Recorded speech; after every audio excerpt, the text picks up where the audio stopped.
তোমরা যারা এইচএসসি 2026 পরীক্ষার্থী রয়েছো, তোমাদের পরীক্ষার তারিখ প্রকাশ করেছে। শিক্ষার্থীরা, তোমাদের এইচএসসি পরীক্ষা 2026 কত তারিখে শুরু হবে? এইচএসসি ও সমমানের পরীক্ষা 2026 পরীক্ষা শুরু হতে যাচ্ছে 7 জুন থেকে। শিক্ষার্থীরা, তোমাদের 7 জুন থেকে যে পরীক্ষা শুরু হতে যাচ্ছে, এটার প্রাথমিক সিদ্ধান্ত নিয়েছে আন্তঃশিক্ষা সমন্বয় বোর্ড কমিটি। অর্থাৎ তারা একটা প্রাথমিকভাবে সিদ্ধান্ত নিয়েছে যেন তোমাদের 7 জুন থেকে পরীক্ষা শুরু করার। শিক্ষার্থীরা, এই বিষয়ে নাম না প্রকাশ করে একজন বোর্ড চেয়ারম্যান তিনি বলেছেন যে এইচএসসি 2026 পরীক্ষার সময় কিন্তু ইতিমধ্যে ঘনিয়ে আসছে, সেজন্য তারা পরীক্ষা শুরু একটা তারিখ ঠিক করতে তারা একটা সভা হয়েছিল। তো সেই সভায় তারা প্রাথমিকভাবে 7 জুনকেই পরীক্ষা শুরুর সিদ্ধান্ত নিয়েছে। অর্থাৎ প্রাথমিকভাবে তারা সিদ্ধান্ত নিয়েছে যে তোমাদের এইচএসসি 2026 পরীক্ষা তারা 7 জুন থেকে শুরু করবে।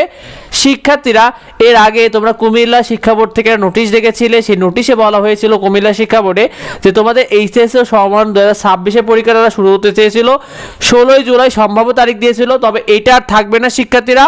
এইটার বদলে তারা বর্তমানে যে সিদ্ধান্তটা নিয়েছে, শিক্ষা মন্ডলের যে শিক্ষা বোর্ড সভা থেকে তারা বলছে এইচএসসি 2026 সব বোর্ডে একই প্রশ্নে পরীক্ষা নেওয়া হবে এবং সেই সাথে প্রাথমিকভাবে 7 জুনকে পরীক্ষা শুরু হবে বলে তারা জানাচ্ছে। শিক্ষার্থীরা, যে প্রাথমিকভাবে তারা সিদ্ধান্ত নিয়েছে যে তোমাদের পরীক্ষাটাকে 7 জুন থেকে পরীক্ষা শুরু করার।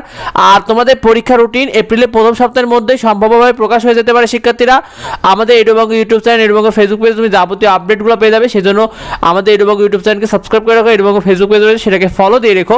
তুমি কি মনে করো? তোমার মন্তব্যটা কমেন্টে জানিও। আর এই বিষয়টা অনেকে জানে না, তাই বেশি বেশি করে ভিডিওটা তোমাদের বন্ধুদের মধ্যে শেয়ার করে দাও যাতে বিষয়টা অন্যরা জানতে পারে। যদি কিছু জানার থেকে অবশ্যই পেজে কমেন্ট করো। দেখা হয় পরবর্তী ভিডিওতে, পরবর্তী আপডেটে। ধন্যবাদ সবাইকে।